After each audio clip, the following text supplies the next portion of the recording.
Welcome to the ThunderCast, your martial athletics podcast produced by the fans, for the fans, with your hosts, Russ Livingood and KD Hugnall. We're bringing you the thundering word on the thundering herd each and every week, so keep it right here. The ThunderCast is on the loose.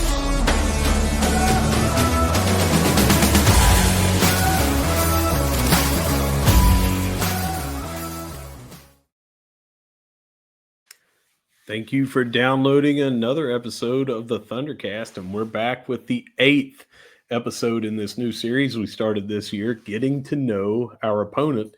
And this week I'm joined by three guys from the Strut podcast that covers Coastal Carolina, and they're going to help us get to know Coastal Carolina. I want to just go around the horn here. TD, then Joe, then Chili. Introduce yourselves. Thank you so much for coming on the show. Hey, Russ, thank you for having us. Yeah, Travis Danley, TD, former football player, played from 02 to 06 under Coach Bennett when we were FCS, and Chili was in the stands, and Joe Cashin was on the sideline with me. He was the sideline analyst when I played, and so grew up in Conway, and so been a Chanticleer since the day I was born. Steve Childers, everybody calls me Chili, class of '95. From Coastal Carolina. I'm the current Alumni Association president, and I enjoy being the host of the 5-time Sun Belt champion podcast, The Strut. Yeah. There you go. That's prestigious. That intro was awesome, Russ. Yeah, that intro was really cool. That's way better than what we're doing right now. I'm a little envious. All right, Joe, how about you? Oh, you're muted, Joe.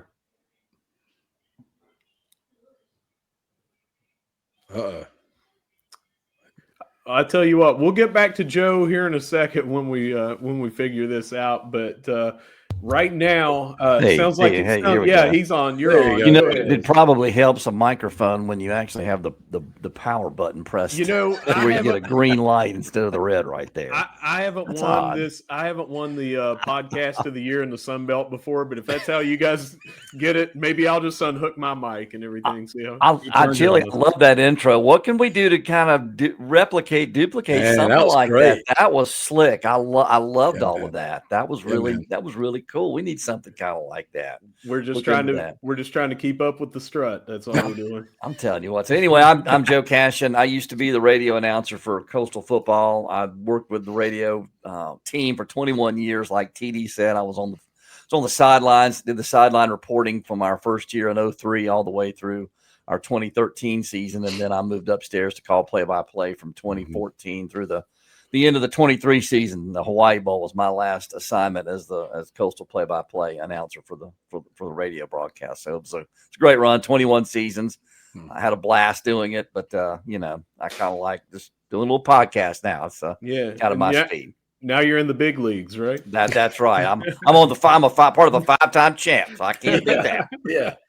All right. Well, I can't wait to talk to these 5-time champs and get to know more about Coastal. But before I do that, I want to get a word from our title sponsors at Leasure Oliver PLLC.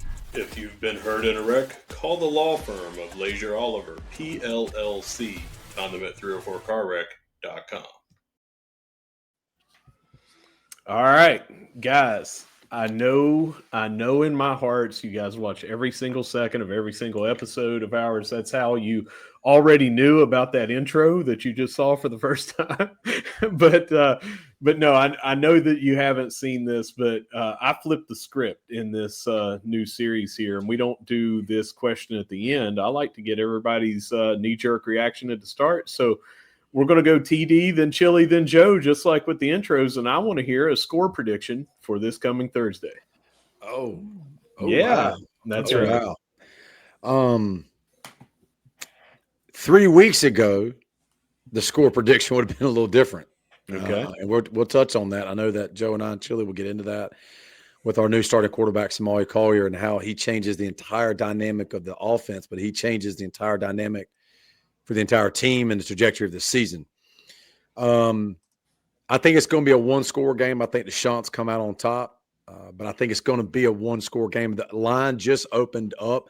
Marshall is a favorite by 3, which basically means Vegas thinks you're a 6.5 point favorite because normally the home team gets at least 2.5 or 3. So that's a one-score game to me. Again, Thursday night it's going to be an epic atmosphere. Night before Halloween, our students going to be pretty juiced up. And so I think it's going to be a one-score game. I think Coastal. I'll be fair. I don't know if it's a 3-point or a 7-point, but I think it's 1 score or less. If you had to give me a number, though, not the spread, but like an actual scoreboard. I'm going to go,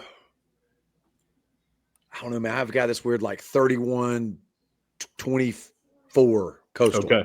All right. TD's got 31-24. Chili, we'll go with you. I'm in the same ballpark as TD as far as the margin goes. I think okay, I'm gonna give you a number. Coastal 34, Marshall 30. 34-30. So we got 31-24, 34-30. Joe? I'm going to go a little less scoring, perhaps, maybe in this one. I'm going 27-20 Coastal. All right. All right. So all of that is within 7 points of each other, so you guys are kind of on the same page. It's just a little bit different of how much both teams are going to score. So let's now work backwards and see how we arrive at that score. Let's talk first about the coaching staff, and I want to hear about head coach Tim Beck, but also the offensive coordinator and the defensive coordinator. Let's just hear a little bit about how the year's going, their philosophies, that sort of thing. Joe, you want to kick it off? Yeah. So, we're going to start with Coach Beck. It's his 3rd year. He mentioned in preseason that he thought this was his best team since he's been at Coastal, which I kind of raised some eyebrows because of all the new faces, right? I mean, before, the 4 of us went on, Russ, you mentioned something about a whole bunch of new faces in Huntington. We know that, right? Well, Conway has the same thing. Coach Beck mentioned a whole lot of, and you see that all over the place, right? I mean, it's nothing but roster turnover for everybody. It isn't just Marshall. It isn't just Coastal. And I know Marshall had a unique situation. I know that was different than just about anybody else, but we're all turning kids over left and right. Coach Beck mentioned that this was his best team. He brought in 2 new coordinators, right? Drew Hollingshead on offense, Jeremiah Johnson on defense. And Drew Hollingshead brings in an air raid sort of legacy with him. That's kind of where he developed under Mike Leach as an assistant coach. And I think I don't know how much of that we're really running right now, because we had a couple of quarterbacks that early in the season and MJ Morris and Tad Hudson, who, they great kids, but I mean, we just didn't generate any offense. And TD just mentioned Samari Collier came on the scene a couple of games ago, and things have kind of taken off a little bit offensively for us. We're finally able to move the ball a little bit and put points on the board, which has always been typical Coastal football. So, I think the offense is a work in progress. I think the defense, and I've written about this on our blog, on our website too, for our podcast. I feel like our defense has been the strongest unit of our team. And I still kind of feel that way. Defensively, we got pushed around a little bit at App State, but they showed up the last 2/3 of the game when they had to. They kept out of the end zone from about the 8.5-minute mark of the first half on, right? I mean, 37 points is a lot, but I mean, when you're just giving up field goals, you can afford that, right? So I think our defense has been, aside from the Old Dominion game, has been probably the most consistent unit that we've had this season. That's just kind of my 2 cents and 30,000-foot view of things, how we sit right now at 4-3. All right. Yep. To add on to that is, I like when Joe tees it up, man. He has that great perspective on it, and then we all build on each other here. Russ, how I see it as a former player is when Collier stepped on the field, what it does is, this name resonates with a lot of Shawnee Clear fans, but Grayson McCall's presence on the field, I'm not saying that he's the next Grayson McCall because he's wearing 10. Right. But because of the dynamic of the game that he brings, Marshall and others that we play the rest of the year, it's no longer, all right, if we shut down the running game, which we have 4 really quality running backs, we really do. You shut down Coastal's running game, passing the ball is really not their thing. Well, what we did at App State was we showed out with about 350 plus yards of balanced offense, right? Collier was able to actually throw the vertical pass, hit the deep third, hit the middle third, get on the edge with his feet, run between the tackles. And what it does is it allows Coastal to breathe a little bit. And what I mean by that is it's going to force Marshall's offense, defense coordinators to have different approaches. Like, wait a minute. If we know offensively Coastal was a little bit inept, which they were until he became quarterback, they could take more chances, right, on the offense and defensively. Now, defensively first, you're going to have to worry about, do we spy him? Do we keep him between the tackles? How do we blitz package him? How do we cut? Do we zone him? Things like that. Well, then now, as you know, Russ, I've listened to your pod. You do a great job of it. That's going to ultimately affect the offense and how they play call, right? Because they can't maybe be as risky on some drives that they may have been, because if we turn the ball over to them on downs and we punt, Collier may go down and get 7 points, as he's done, from the Monroe game on. That game was a monsoon. We had 3 days of straight rain down here, and he still went out and scored 20-some points, right? Mm-hmm. And the defense showed out. To Joe's point, App got the majority of their points within, Joe, what was it, the first 22 or 3 minutes of the game. And then from about, like you said, the 8-minute mark on, it was just a few field goals, and that was it. And Jeremiah Johnson figured it out. And so I'm interested to see, you've got two, in my humble opinion, two teams in the last 3 to 4 weeks that have found a new identity that changes how teams going to have to scheme them. Us for you all, and you all for us. You scheme us 4 weeks ago, we're pretty 1.5 dimensional. Just call that what it is. Same thing with you all. Now, you all have found some things offensively. You've all found some things defensively. I know we're going to get into that. And that's going to make this Thursday night game, in my humble opinion, I told you before we came on, I'm passing Chili, this game could decide the East, especially with the JMU Texas State game on Tuesday. We'll know going into that Thursday night kickoff, man, this thing could be for a 2-way, 3-way, or outright lead in the East with how things stack up. So I'm excited, man. There's going to be a lot of energy in Conway, a lot of stuff going on downtown Conway that leads up to it as well. So curious to see what Chili's thoughts are. I was just thinking, and I really don't want to sound like I'm summarizing Joe and TD, but I did kind of have a thought as they were going through theirs, Russ, and it's that now that we've got a guy at quarterback with Collier who is able to both make plays by throwing it and running it, because it's weird. We're an air raid offense with our coordinator, but we really run the ball well with our stable of running backs and our quarterback. So there's that. But I was also thinking, and maybe the App State game that we just had is a juxtaposition or maybe a microcosm of our season to date, because we were behind early, looked okay in places, and then after a while, like TD said, our defensive coordinator and the defense kind of figured it out how to slow down the scoring from App State, and that's when the offense kind of came in to be in that game. We were down the entire time until about 3 minutes left in the ball game. So, we figured some things out. So I guess where my head is, and I guess if it's best case scenario for Coastal, is if the defense can keep us in it and figure out what the other offense is doing while Collier is able to do what he needs to do as far as, managing the game, not turning it over, which is always huge for anybody in any game. So my thought is if we can have a defensive show like we've had minus the ODU game, that gives us a chance. And if we've got Collier firing all cylinders, running and throwing, then we've got another big chance. We had a receiver or two begin to show up against App State too. Jamison Tucker had a big catch for a touchdown when he kicked the pylon going in.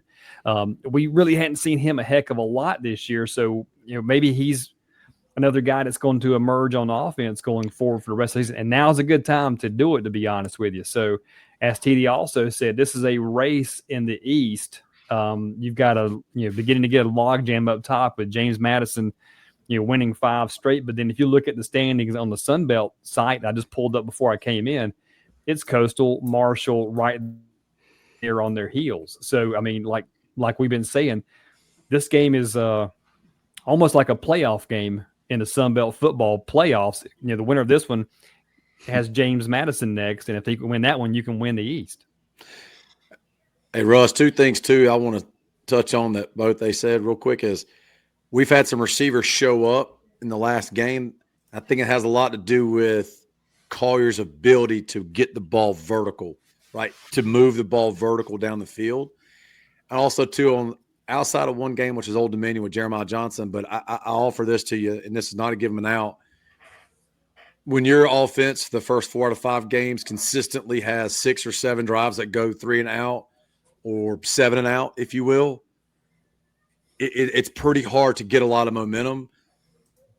And when you turn the ball over, either on downs or literally turn the ball over, I know Joe's probably going to touch on that stat. He loves touching on that. Is some of that is when you don't turn the ball over and you have consistent drives. It's amazing when you give your defense some time to rest and recover, and also be able to then dissect the team in the first few drives. Right, with the iPads now, it's different when I played. It's amazing how a consistent offense and a dynamic quarterback completely have moved the needle on our ability holistically to be a better team. All right. I didn't want to interrupt you guys because that was some killer content, you know, on all that from all three of you. But you did a lot of spoiling because now we're getting ready to talk about the offense. We were talking about the coaches, but now let's talk about the offense. And you've mentioned it. I mean, the cat's been out of the bag for weeks. It's not like it was going to be broken on this show. You got a new quarterback, and the offense has shown quite different. But I want to hear about the offensive scheme. I want to hear about the quarterback, his receivers, his line that blocks for him, and those guys running the ball. Just however much you want to tell me about this offense now that's started kind of new over the last couple of weeks. I think I'll go ahead and yeah, ahead.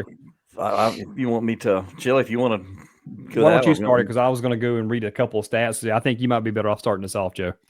Yeah, I'll let you handle the stats. I'll just say, you know, again, and we're kind of getting into things we've already talked about, but Collier just he kind of, and again, I don't know how much air raid stuff if we're really we're putting the ball in his hands to do a lot of things like RPO kind of plays, right? I mean, we've got running backs that can do that, and you know, we got Javen Simpkins and Dominic Nicely and Javon Edwards. All those three guys have done a really, really good job, you know, in that. You know, that get them the ball and let them get out of the way, or let everybody else just kind of do their thing. Let these guys do their thing. But Collier has kind of given it's like, you know, rising tide kind of lifts all boats. It's almost like, you know, that now with Collier's ability to run and take the ball and run with it, that has given these guys a dimension that they just didn't have before, in my opinion. I mean, MJ Morris played the first game in 3 quarters and was, you know, largely ineffective. And then Tad Hudson came on and he was okay. I mean, I'm not going to say anything bad about him either, but I mean, we just didn't move, you know, just didn't move the ball. Collier's been able to get that done. You know, he made a great throw in that App State game. He just put one right in there to Jamison Tucker from 39 yards out, whatever it was, but he just dropped the ball right in there. He clearly is talented.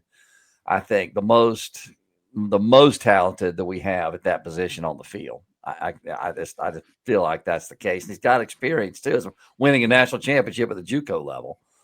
Kid comes in with pedigree and a winner, you know, having been a winner. So he knows, you know, kind of how to lift everybody else around him. Our offensive line has done a pretty good job, and they did a really good job against App State. I really felt like they did a good job. Thomas Johnson stepped in at center for Zach Elam. Elam was out with an injury. Thomas Johnson stepped in there, did a great job. Nick Del Grande's preseason all-conference kid. He did a good job in that game.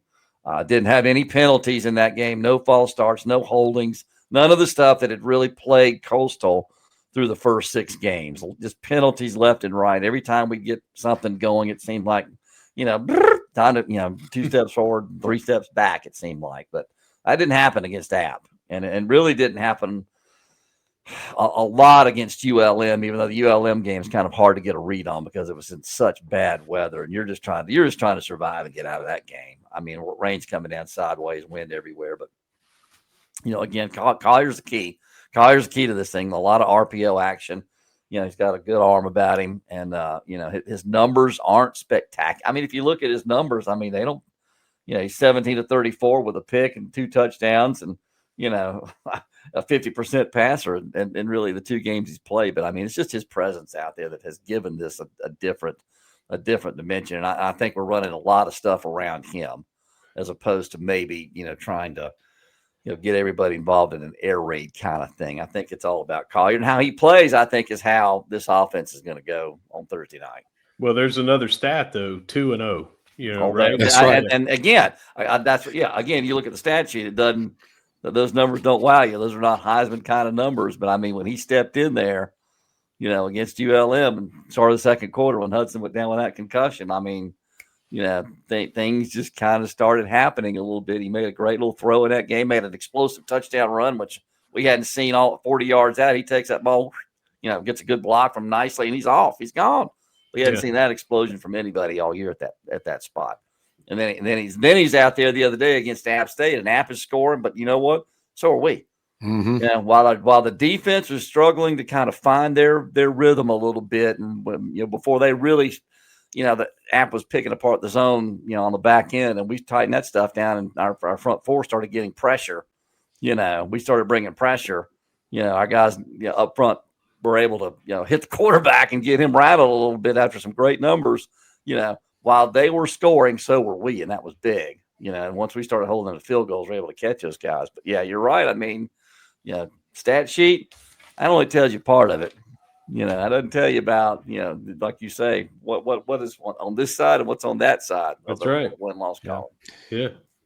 One thing, Joe, you're 100% correct. And Russ, this may answer your question too, but I was noticing as it relates to the stat sheet, it does give you some perspective on the impact of Collier. Now, I'm looking at it only in the rushing yards.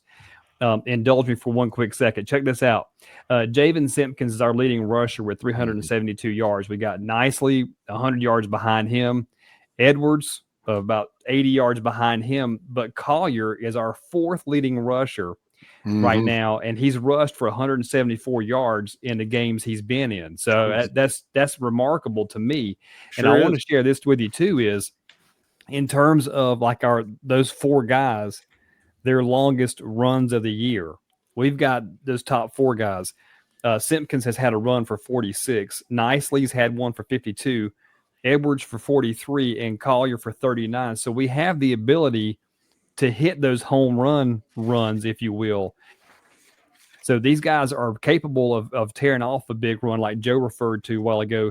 There was a run that Collier had a 39-yard touchdown run this year. Just beautiful, quarterback run. And we've even shown flashes occasionally, TD occasionally, of the Jamie Chadwell option a little bit too, when you've got the run established from the quarterback. Against that. You can rattle those option plays off, and we're Coastal. When we ran the option with McCall not long ago, we looked pretty darn good. So we've had a chance to come back and do some of those things. And it's been kind of cool watching those runs tear off like that. And we've also opened up the ability to throw the long pass like we talked about a while ago against App State when it came to hitting – oh, I forgot his name already. The touchdown pass we got. Jamison Tucker. Thank you. I said his name a while ago too, with Jamison Tucker. So there's some things that are opening up for us. But Joe was right. The ULM game was a monsoon. Mm-hmm. So you have no idea what you're getting. But we did have that not one nice pass into the end zone to Johnson, our tight end. So you're showing flashes, and that's encouraging. Yeah, Russ, one thing I'll add, here's a few stat lines. Prior to the ULM game, we were averaging about 11 or so points. Mm-hmm. We're now averaging 19 points. We were giving up about 35 points a game. Well, TD, you said your defense. You got to go back, and I've had to do a little perspective on this.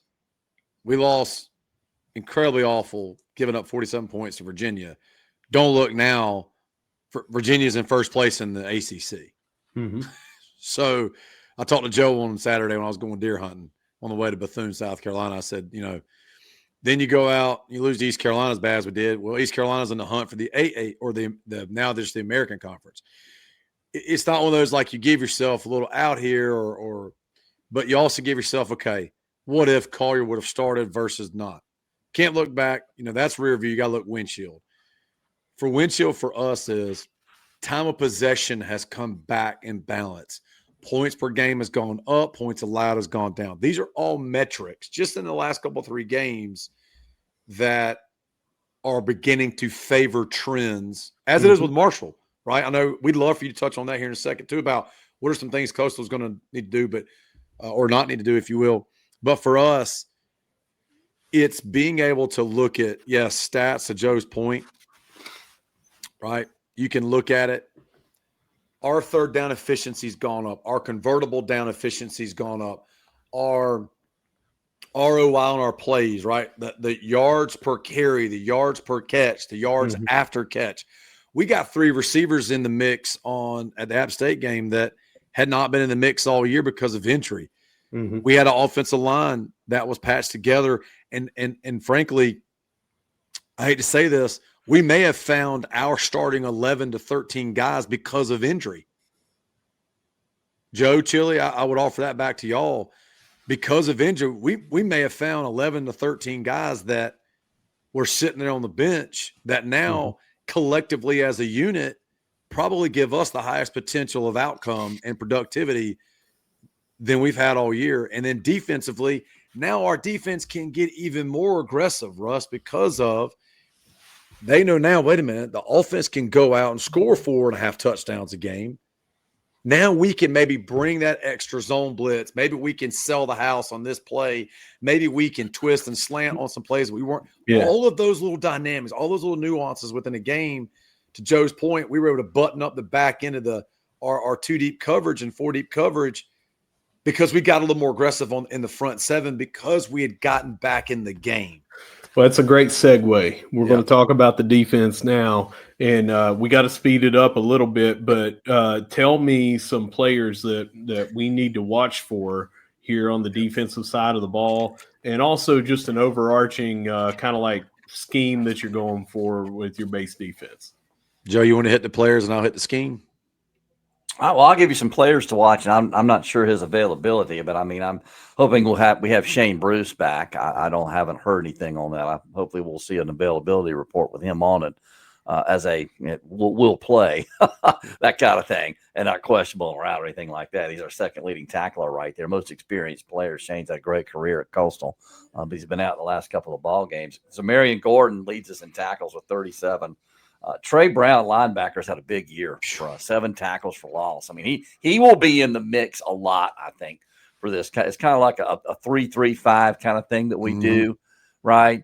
And we'll move people around and bring pressure from different areas. But, I mean, we have depth at the defensive line spot that I don't think we've had really lately because, we've been, like I said, against App State, we were able to get pressure really with just those base guys up front. We were able to push the pocket really well against App the last 2.5 quarters. And that was a big key as to why we were able to hold them out of the end zone.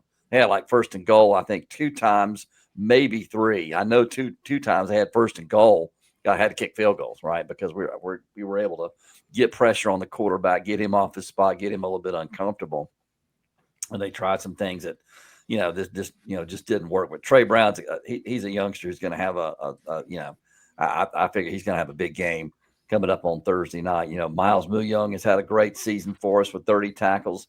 Jamarian Wade has done some nice things. 5 pass breakups that leads the team. Just kind of going down the list here. Zeke Campbell, number 18, is another one. He's a disruptive force in there up front. You're gonna probably see 18 involved in a lot of plays in the backfield. If we're gonna get some tackles for loss, he's going to be involved with that. Noah Arenzi's had a good season for us. Sawyer Gorham Welch, another guy up front, has had a good year. So just a lot of guys, and then Ibrahim Diawara he was spectacular against App. I mean, several tackles for loss.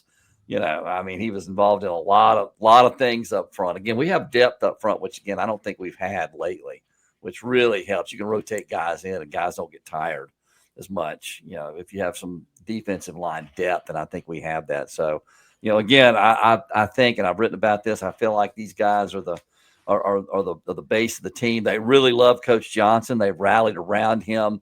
And again, except for that Old Dominion game, they have been there pretty much. And I know that the Virginia and East Carolina games don't look good, but I feel like they held us in those games for a long time until they just, our offense just didn't do anything. And they held us in those games as long as they could. So I feel like, if Coastal is going to have a big night Thursday night, I mean, they're going to have to get stops. They're going to have to. And I think hopefully the last couple of quarters against App, they'll continue to build on that and do that.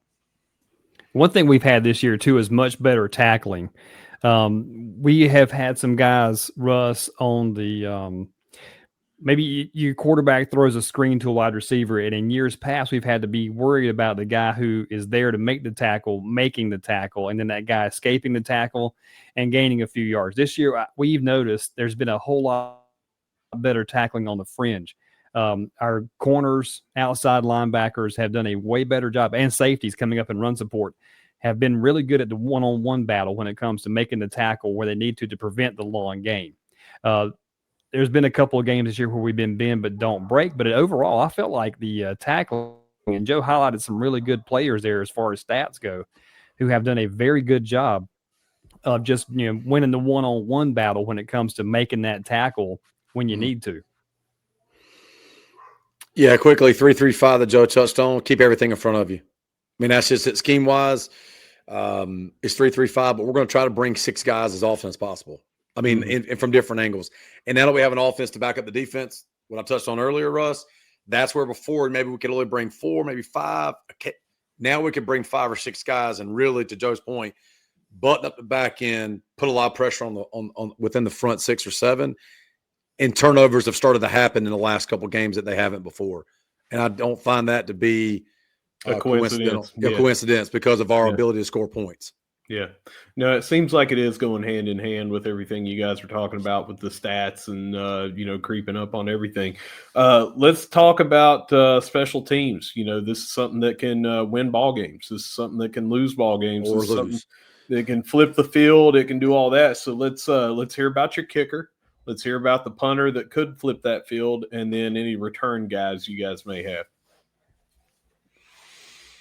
As far as return game, we really haven't done a lot there, to be perfectly honest with you. I mean, Bryson Graves does a good job at punt return. I don't think he's put one on the ground that I can remember, or at least lost one. But basically what in the return game that I've seen this year from us is we're just, field the punt and don't lose field position, which is a big thing, right? I mean, get 10 yards. Just get 10 yards. Just field the punt. Don't let it run 20 yards past you. Just go catch the thing. If that's all you do, that's all you really need to do. But I mean, as far as popping one for an explosive play, now he might, but I mean, we really haven't shown the ability to be dangerous there. Our kickers have been solid. I mean, they have been solid. About as good as you could be. Kiana Fructe is 7 of 7 in field goals this year. I mean, we let a kid go, for lack of a better way to put this, we basically told a guy who'd been a 3-year starter for us, one of the best kickers we ever had. We basically kind of told him that we weren't going to, take care of him. And so he went off to West Virginia, which, that's a whole nother story. But anyway, his replacement has done nothing but make every kick. Yeah. Right? I mean, 16 of 16 points after 7 of 7 field goals. Can't argue with that, right? I mean, kid's been solid. Emil Sibafundi is 43.36 punting. Last week, I think he was 4th in the conference. I haven't looked this week at where he is. That's pretty good. Mm-hmm. Right? He can unload the football along this year's 61. So he's done a good job there. And then Philippe LaForge he's got 29 kickoffs and 20 of them touchbacks. So if you guys aren't returning kicks, that's good. That's a good thing. So our kickers are solid. Got no problem with what they've done this year. They've been solid. Quick question about that kicker of Fructe. He's got a long of 44, but he is perfect, as you said, in extra points and field goals so far. Yeah. So has it been a situation where he just has had well, let's get them out there. It's here's the place to go for one for 47, 50 yards? Or is it a situation where they're like, well, he's not as accurate past 45, so we don't want to get him out there? I haven't watched every game, obviously, but that could be a situation where there just wasn't a call for a 50-yard field goal at any time. I can't recall off the top of my head where this team has had to try a long field goal so far. I in can't 7 either, Joe. games. Yeah, Trying to think off the top of that's a great question. I don't think we've had to try one. Now I think he made a 43-yarder the other day against App State. I think that would have been good from a few yards more than that. But I mean, if it comes down to a 50-yarder, I mean, we really. I'd have to go back and look, but I don't think we've had one that's a long distance. Kind of one of these NFL kickers knocking one from 65. I mean, we hadn't had to do that yet. Yeah. Well, Joe, and that's funny because I was thinking as you were saying that since the offense has been so feast or famine this year, that we really haven't had the need really to be in the market to kick the long field goal because the offense, I'll be honest with you, Russ, it stunk at the beginning of the year. Yeah. So there wasn't really that need to be in position. We were in Virginia and we were lining up to kick a field goal, for example, and there was a penalty.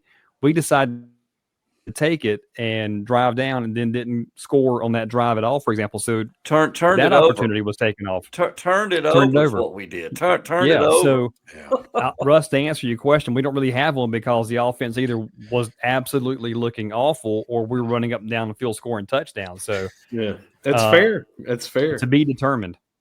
Yeah. All right. So we've talked about the coaching staff. We've talked about the offense. We talked about the defense. We talked about special teams. Now I want to hear about Conway and the campus itself. To say that Southern West Virginia people are familiar with the Myrtle Beach area, that might be the understatement of the year.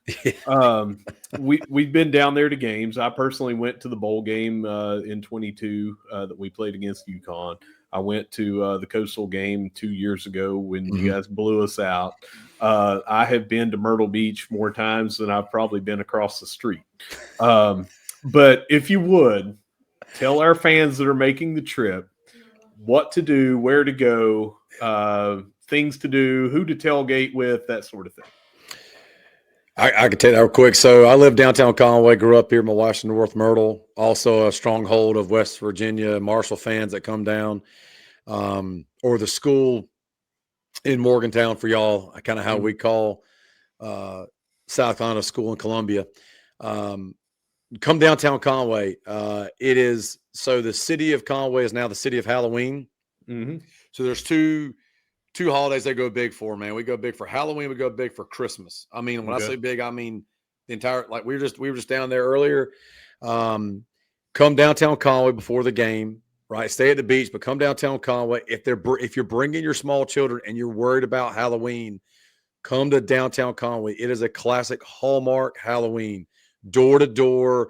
They'll block off Main Street and the 4 streets over all the way to the river. There's haunted houses. The business will be open. There'll be kids. I mean, it's a Friday night after the game. I get it. But if your child wants to come and trick or treat, it is a Hallmark Halloween experience. I have 3 children, 17, 11, and 5, and it's wonderful. It's safe. It's good people. Come downtown. There's a lot of great businesses downtown too, or go to Carolina Forest. Like we have a couple sponsors like Hanley's Pub and Grub, and Carolina Forest is a great place to go. Downtown Conway with Shanty's and Hoppin' Witch and Whitaker's and Crafty Rooster, all great coastal bars. Nobody's going to be an ass to you. And then tailgate, man. You can tailgate at the GG parking lot or the HTTC parking lot. If you remember, you come down, Russ, before. Weather's going to be perfect. The rain's going to move out Tuesday, Wednesday, Thursday through Sunday is going to be absolutely, it's like to be mostly sunny, pristine, cool weather. And so downtown Conway, I cannot tell you enough to get downtown Conway. If you're staying for the weekend, there'll be activities all over the Grand Strand around Halloween with trunk or treats, with churches, but just come downtown Conway, man. You can't beat it. I'm telling you, every single night this month, it's been jam-packed busy. I kid you not. And Friday, the city administrator is a good friend of mine.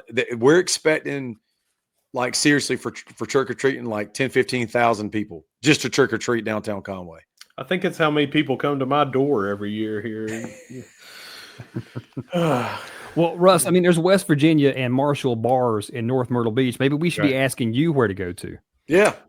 Oh, I've been to some of those, and there was actually a guy down here that had a place. Oh, I can't think of the location now, but it was like Wild Wing or something like that. Walt was his name, and when you go in, they actually had the chairs from our old basketball place, the field house. They had them right there, and there's a picture of the 1970 team from the plane crash. But yeah, it's West Virginia South. You know, people have been going down there for decades and things like that. I went a lot when I was a kid. But that brings me into my next question. It's the final one before we get into stuff about you guys. I like to at least throw in one over-under. I'm hearing a lot from our fan base that is going down there. And I would like to know if you guys had to throw out an over-under. I'm gonna put it at 2,200 Marshall fans in the stands. Over or under? TD, I'll hit you up first, then go Chili, then Joe. Over under on Marshall fans? 2,200 Marshall fans. Over or under?